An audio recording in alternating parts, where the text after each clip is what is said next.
বেশ কিছুদিন হয়ে গেল হাসিনা দেশের বাড়ি গেছে। সব কিছু একার হাতেই করতে হচ্ছে। সব কিছু জোগাড়যন্ত্র করে রান্না করা শুরু করে দিলাম।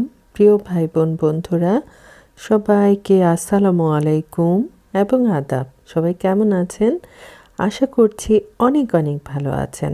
আপনাদের দোয়া আর ভালোবাসায় আল্লাহর অশেষ রহমতে শুকর আলহামদুলিল্লাহ আমি ভালো আছি। আজকে অনেকগুলা রান্না শেয়ার করব। আশা করব সবাই শেষ পর্যন্ত উপভোগ করবেন। থাকেন আমার সাথে। পেঁয়াজটা ভাজা হয়ে গেছে। এখন কি করতে হবে? এই যে ডাল, একটা সময় ছিল যখন রান্না করতে খুব বেশি বেশি ভালো লাগতো। ভালোবেসে পছন্দ করে রান্নাটা করতাম। এখন রান্না করতে গেলে মেজাজটা অনেক বেশি বেশি খারাপ হয়ে যায়। আজকে রান্না করছিলাম আর মেয়ের সাথে আনলিমিটেড ঝগড়া করেছি। তো ঠিক আছে, থাকেন আমার সাথে। ডাল রান্না ডান একদম হয়ে গেছে। এখন ঢাকনা দিয়ে ঢেকে রেখে দেব। আর হাঁড়ির যে চারপাশটা সুন্দর করে মুছে নিয়েছি। ডালের কালারটা কিন্তু অনেক সুন্দর হয়েছে। এভাবে ডাল রান্না করে খেয়ে দেখবেন, অনেক বেশি বেশি মজা লাগবে। শেষ পাতে ডাল খাওয়া হয় তো, শেষ খাবারটা মজা লাগলে মনে হয় পুরো খাবারটাই মজার ছিল, তাই না? আজকে রান্না করে দেখাচ্ছি সরিষা শাক। আর বাইরে লোকেরা মাইকে কি যে বলাবলি করে, সারাদিন ধরে ডাকাডাকি করে, একদম বিরক্ত ধরে যায়। আমি তো পরে ভয়েস দিতে আমার কষ্ট হয়, সাথে সাথে কথা বলে ফেললে আমার জন্য একটু ইজি হয়। এই কথাটা আমি সবসময় বলে থাকি, তাই না? এখন দিয়ে দিব বেশ কিছু কাঁচামরিচ।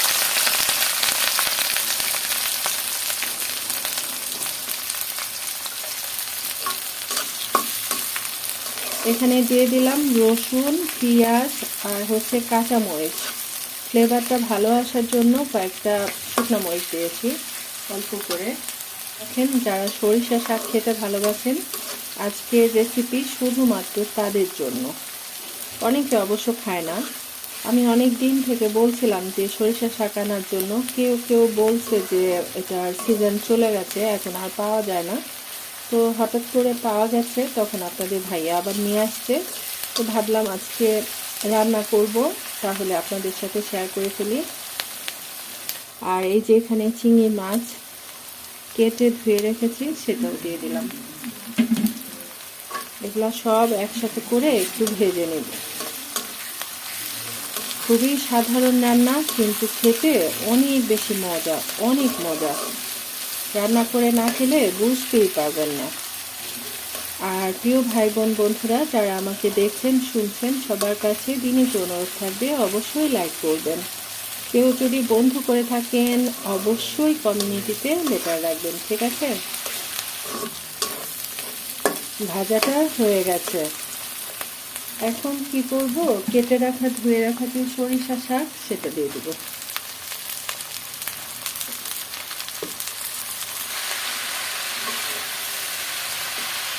এখনো কিন্তু লবণ দেওয়া হয়নি। শাকটা নাড়াচাড়া করতে করতে অনেকটাই কমে যাবে, তারপর পরিমাণ মতো লবণ দিয়ে দেব। এতটুকুন দিলাম, পরে টেস্ট করে যদি লাগে আবার দিব, আর নতুবা পারফেক্ট হলে তো হয়েই গেল। এখন ঢাকনা দিয়ে ঢেকে রান্না করে নিব। ঢাকনা তুমি কোথায়? বাস।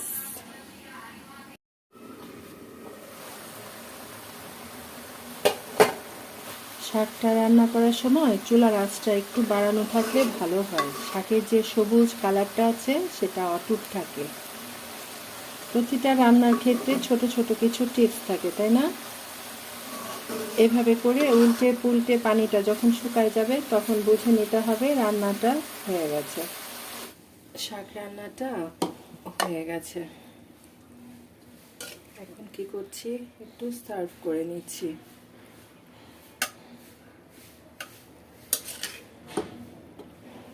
মোটামুটি অনেকগুলা হয়েছে, একটু রেখে টেখে খেতে পারবো। মাশাআল্লাহ, অনেক সুন্দর হয়েছে, টেস্টটাও অনেক ভালো এসেছে, ঝাল লবণ একদম পারফেক্ট আছে। আর সরিষা শাক রান্নার ক্ষেত্রে পেঁয়াজ রসুন এগুলা একটু বেশি বেশি দিতে হবে, কারণ সরিষা শাকের মধ্যে কিন্তু অনেক সময় হয় কি একটু তিতা তিতা একটু ফ্লেভার থাকে। তো এগুলা মশলা যদি পারফেক্ট হয় তাহলে সেটা কিন্তু একদম লাগে না। আর আমার আজকের সরিষা শাকের রেসিপি আপনাদের কার কাছে কেমন লাগলো অবশ্যই অবশ্যই কমেন্ট করে জানাবেন। গরম ভাতের সাথে খেয়ে দেখবেন আর কিছুই লাগবে না, সাথে একটু পাতলা ডাল হলে তো একদম জমে যাবে। এখন চলে আসলাম পরবর্তী রান্নায়। আজকে ফুলকপি আলু গাজর এগুলা দিয়ে ধনিয়া পাতা দিয়ে একটা ভাজি রান্না করব, সেটা হালকা করে একটু শেয়ার করব, থাকেন আমার সাথে। পরিমাণ মতো তেলটা দিয়েছি। ফুলকপি রান্নার ক্ষেত্রে তেলটা কিন্তু একটু বেশি লাগে, তাই না? অনেক সময় খেয়াল করে দেখবেন অনেক বেশি বেশি তেল দিচ্ছি তারপরেও কিন্তু তেলটা দেখা যায় না।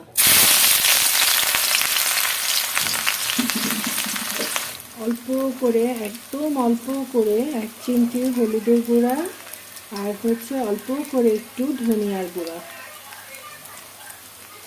এই ভাজিটা রুটি পরোটা দিয়ে খেতে যেমন ভালো লাগে, ভাত দিয়ে খেতেও কিন্তু অনেক মজা লাগে।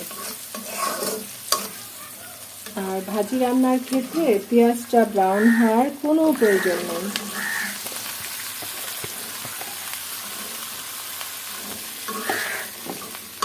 এখন উল্টে পুল্টে নাড়া দিয়ে একটু ভালো করে কষায় নেব, তারপর 1 কাপ পরিমাণ পানি দিয়ে এটা রান্না করে নেব।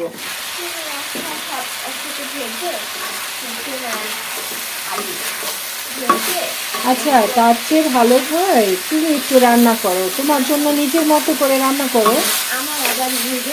এই চুপ চুপ, তোমার জন্য আমি বলতে পারছি না, খুব ভালো করে কিন্তু কষায় নিলাম। এই কষানোটা যে কোনো রান্নার ক্ষেত্রে অনেক জরুরি।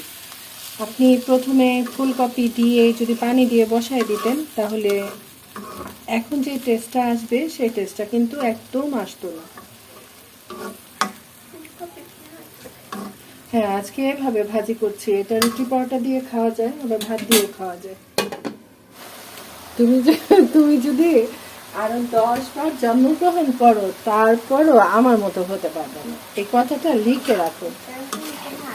হ্যাঁ, সেই তো। আম্মু অনেক পচা, অনেক খারাপ, কারণ হচ্ছে আম্মু যখন তখন নানু বাসায় চলে যায়, তাই না? হ্যাঁ, সেই তো, এটাই তো তোমাদের বলার বাকি। আমি সব জানি, সব। তোমাদেরকে কুলে নিয়ে বসে বসে শুধু আমি ফিডার খাওয়াবো তাহলেই হবে আমার, তাই না? আর আমার বাবা মাকে আমি আর দেখাশোনা করবো না, এই তো। ওই সব দরকার নাই, তোমাদের দিয়ে আমার কিচ্ছু হবে না। বাবা মায়ের জন্য করলে আমি জান্নাত পাবো, জান্নাত সবচেয়ে মূল্যবান জিনিস, বুঝেছো? কেন আজকে যাব? আজকে তো আমার কাজ নাই। আল্লাহ, এটাতে লবণ দিয়েছিলাম তো। হ্যাঁ, লবণ দিয়েছিলাম।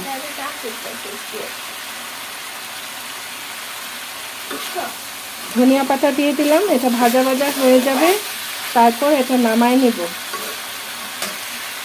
আর আমার যেহেতু একটু সমস্যা আছে, মনে হবে একটু চিনি না দিলে মজা হলো না, একটা সমস্যা লাগবে, সেজন্য একদম 1 চিমটি চিনি দিয়ে দিলাম। ব্যাস, ফুলকপি ভাজি হয়ে গেল। তারপর পরবর্তী রান্না দেখার জন্য আপনারা একটু নড়ে চড়ে বসে রেডি হন। মেয়ের সাথে ঝগড়া করছি আর হচ্ছে রান্না করছি। তুমি আমার সাথে পক পক করছো না, সেজন্য বেশি মজা করে রান্না করবে না।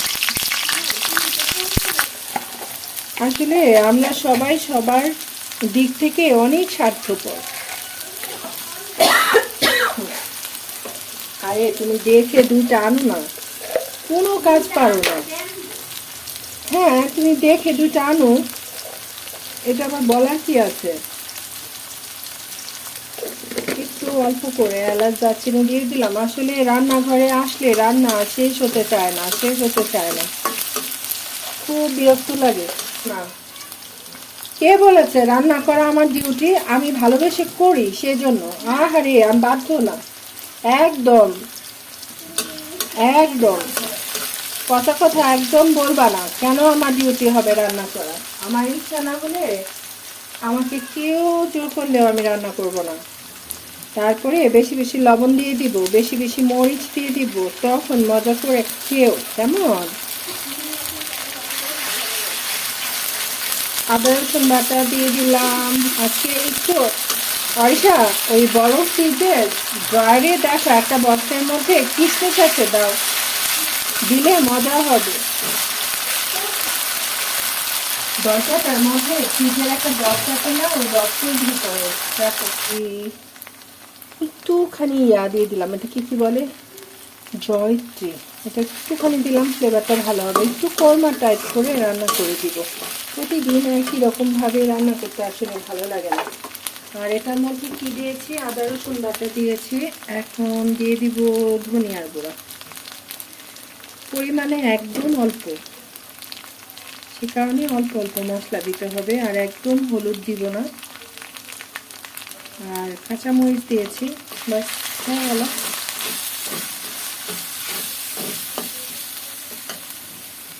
হয়ে গেল। তারপর হচ্ছে কেটে রাখা ধুয়ে রাখা মুরগি, এগুলো দিয়ে দিলাম। তা একটু ভাজাভুজি করে নেব। আজকে এলোমেলো রান্না করছি, এতক্ষণ ভালো মতোই রান্না করেছি, কিন্তু এখন আর ইচ্ছা হচ্ছে না। টেস্টটা ভালো আসার জন্য কিছু কিশমিশ দিয়ে দিলাম, একটু বেশি করেই দিলাম। একটু গরম মশলার গুঁড়া দিয়ে দিচ্ছি অল্প করে, একটু ভিনেগার দিয়ে দিচ্ছি, যেন রোস্টের মতো করে ফ্লেভারটা আসে। মায়েদের কত চেষ্টা না, যে বাচ্চাদেরকে এক এক দিন এক এক রকমভাবে রান্না করে খাওয়াবো, তারা মজা পাবে। কিন্তু এই বাবা মা যখন বয়স হয়ে যাবে, তখন বাচ্চারা কি আমাদের মতো করে আমাদের যত্ন করবে বলেন? কেউ কেউ করে, অবশ্যই করে, সবাই অবশ্যই এক না, কিন্তু বেশিরভাগ ক্ষেত্রেই দেখা যায় আসলে বাবা মার বয়স হয়ে গেলে বাবা মা পরিত্যক্ত বাড়ি ঘরের মতো করে হয়ে যায়। এটা একদম বাস্তব সত্য। অনেকে বলবেন না এটা না সেটা না, কিন্তু এটাই বাস্তবতা। যদি এটা বাস্তবতা না হতো তাহলে বৃদ্ধাশ্রম বলে কিছুই থাকতো না। আমার এই কথাটার সাথে কে কে একমত অবশ্যই কমেন্ট করে জানাবেন কেমন। এটার মধ্যে একটু কেওড়া জল দিয়েছি, সেটা আবার ভাত পড়ে গেছে। আর নাড়তে নাড়তে খুব সুন্দর করে কষায় নিয়েছি। তুমি কোথায় ঘুরতে যাবা? আমাকে সাথে করে নিয়ে যাও। শোনো, আমি যদি ঘুরতে চাই, আমাকে কত মানুষ আছে ঘুরতে নেওয়ার মতো, কিন্তু আমি তো যাই না, আমার ভালো লাগে না বাহিরে। তুমি তো আবার বলছো না তোমাকে নিব না, তাই ঠিক আছে, যার সাথে, হ্যাঁ যার সাথে গেলে তুমি শান্তি পাবা, তোমার ভালো লাগবে, তুমি তার সাথেই যাও।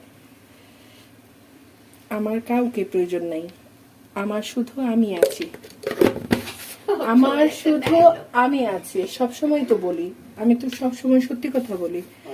আমি কাউকে আমার মনে করি না, আর আমিও অন্য কারো না। হ্যাঁ, আমার মেয়ে বলে কি, তুমি অনেক পাকা পাকা কথা চিনে গেছো।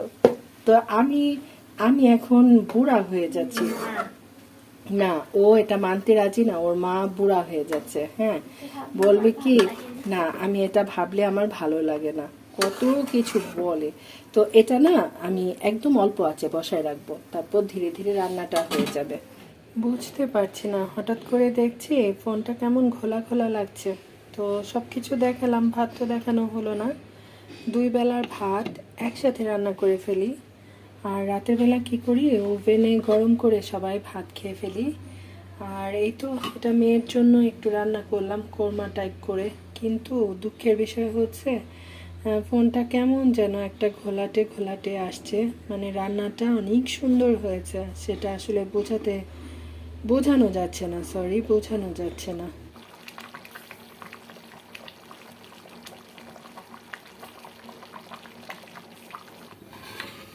ওয়াও, টানটানা। রাতের বেলা যদি হঠাৎ করে পোলা মাংস খাওয়া যায় তাহলে কেমন হয় বলেন তো। আর আজকে একটু মুরগির কোরমা রান্না করেছিলাম। এখন মা মেয়ে বসে বুদ্ধি পরামর্শ করছিলাম রাতের বেলা যদি একটু পোলাও রান্না করা যায় তাহলে কেমন হয় কেমন হয়।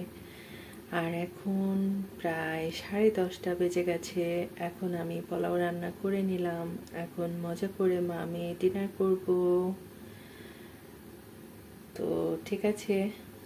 আরেকটা কথা আমার খুব বেশি বেশি জানতে ইচ্ছা করে, আচ্ছা এমন হঠাৎ করে খিচুড়ি, হঠাৎ করে পোলাও, বিরিয়ানি কে কে রান্না করেন আমার মতো? যদি ইচ্ছা হয় অবশ্যই অবশ্যই মিষ্টি একটা কমেন্ট করে আমাকে জানাবেন, কেমন? তো ঠিক আছে, অনেক বকবক হয়ে গেছে। এখন কি করব? এখন খেতে চলে যাব। টাটা।